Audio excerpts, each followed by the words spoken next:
Hi అండి, అందరూ కుశలమా? ఈరోజైతే హెల్దీ ఉప్మా అనేది మీతో చెప్పబోతున్నాను.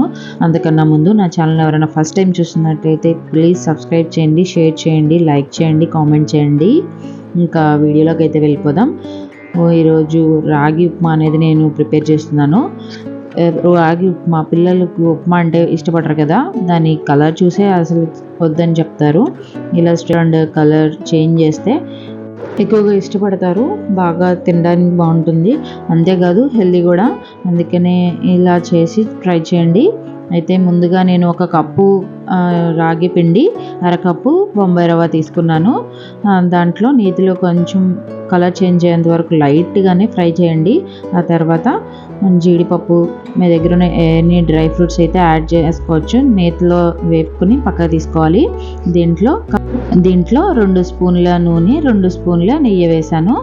దీంట్లో యాడ్ చేసిన తర్వాత నూనె కాగాక వేరుశెనగ గుళ్ళు, ఎండుమిర్చి, పోపు దినుసులన్నీ వేసుకున్నాను. నేను ఓన్లీ జీడిపప్పులతో సరిపెట్టచ్చు. ఇవి ఎంత ఎక్కువగా తగులుతూ ఉంటే పప్పులు అనేవి అంత టేస్ట్ ఉంటుంది. ఇంకా పోపు దినుసులు వేసేసి ఎంతో మంచిదండి ఇది. పిల్లలకి ఇలా ఇచ్చి ఒక్కసారి ట్రై చేయండి. టేస్ట్ అయితే వాళ్ళకి నచ్చి అసలు వదలరు. ఉప్మా ఫ్లేవర్ అసలు తెలియకుండానే వెళ్ళిపోతుంది. చాలా ఈజీగా అయిపోతుంది, అంతే ఎనర్జీని ఇస్తుందండి. దీంట్లోకి అయితే నేను చిన్న ఇంచు అల్లం ముక్కని నేను తురుముకొని పెట్టుకున్నాను. దాన్ని కూడా వేసేసి వేపేయాలి. దాని తర్వాత చిన్నగా కట్ చేసుకున్న పచ్చిమిర్చిని కూడా యాడ్ చేసుకోవాలి. పచ్చిమిర్చిని వెంటనే వేస్తే దాంట్లో ఉన్న ఫ్లేవర్ అనేది దిగుతుందండి, స్పైసీనెస్ కానీ ఫ్లేవర్ కానీ. ఆయిల్లో ఫస్ట్ ఆనియన్స్ కన్నా ముందు మిర్చి వేస్తే, ఆ తర్వాత స్లైసెస్గా కట్ చేసుకున్న ఆనియన్ యాడ్ చేసుకున్నాను. నేను కొత్తిమీర కాడలు వేస్తాను కదా, కొత్తిమీర కాడలు, క్యారెట్ అండ్ స్ప్రౌట్స్ ఉన్నాయి కదా, అవి కూడా యాడ్ చేస్తున్నానండి. ఇంత ఎనర్జీగా మనం పిల్లలకి ఇచ్చేస్తే ఆఫ్టర్నూన్ వరకు అసలు వాళ్ళకి ఆకలి అనేది తెలియదు, అంత బాగుంటుంది. అంత ప్రోటీన్ అయితే వెళ్ళిపోతుంది వాళ్ళకి. డైట్ ఫాలో అయ్యే వాళ్ళకి కూడా ఇది చాలా మంచిదండి. ఇది ఒక్కటి తీసేసుకొని మనం లంచ్లో ఇది తీసేసుకున్నామంటే అసలు ఆకలినే తెలియదు, అంత బాగుంటుంది. అంతే ఎనర్జీని కూడా ఇస్తుంది. మనం దీంట్లో అన్నీ యాడ్ చేస్తున్నాం, అన్నీ హెల్దీవే యాడ్ చేసాం కాబట్టి చాలా మంచిది. దీంట్లోకి అయితే 1 కప్పు రాగి పిండికి 3 కప్పుల నీళ్ళు పోసుకోవాలి.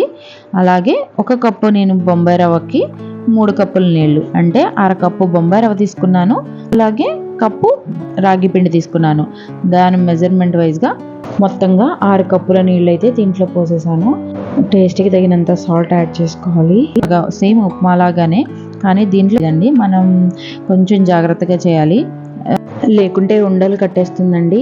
మనం వేయించి పక్కన పెట్టుకున్న ఆ రాగి పిండి బొంబాయి రవ్వని ఫ్లేమ్ని సిమ్లో పెట్టేసి స్లోగా వేస్తూ కలపండి. అప్పుడు ఉండలు కట్టకుండా ఉంటుంది.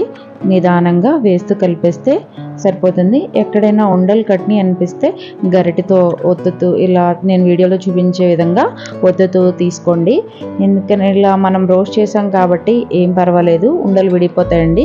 అదే పచ్చిగా వేస్తే మాత్రం ఉండలు కరగవు. అందుకని చెప్పేసి మనం ముందుగానే వేపుకొని పక్కన పెట్టుకున్నాం కాబట్టి ఇలా వేసేసుకుంటే సరిపోతుంది. మనం ముందుగానే వేయించుకున్న జీడిపప్పులను కూడా వేసేసుకోవాలి. దీంట్లో ఫైనల్గా సన్నగా తురుముకున్న కొత్తిమీర, 2 స్పూన్ల నెయ్యి యాడ్ చేస్తున్నాను. నెయ్యి ఫ్లేవర్ అని దీనికి ఎంత యాడ్ చేస్తే అంత టేస్ట్ బాగుంటుంది. దీంట్లోకి పల్లీ చట్నీ లేకుంటే సాంబార్ చేసుకుంటే చాలా అంటే చాలా బాగుంటుందండి. అది చేస్తుంటేనే మంచి స్మెల్ వస్తుంది, అంత బాగుంటుంది. ఒక్కసారి పిల్లలకి ఇచ్చి చూడండి, ఎంతో ఎనర్జీ. ఉప్మా అయితే రెడీ అయిపోయిందండి, రాగి ఉప్మా.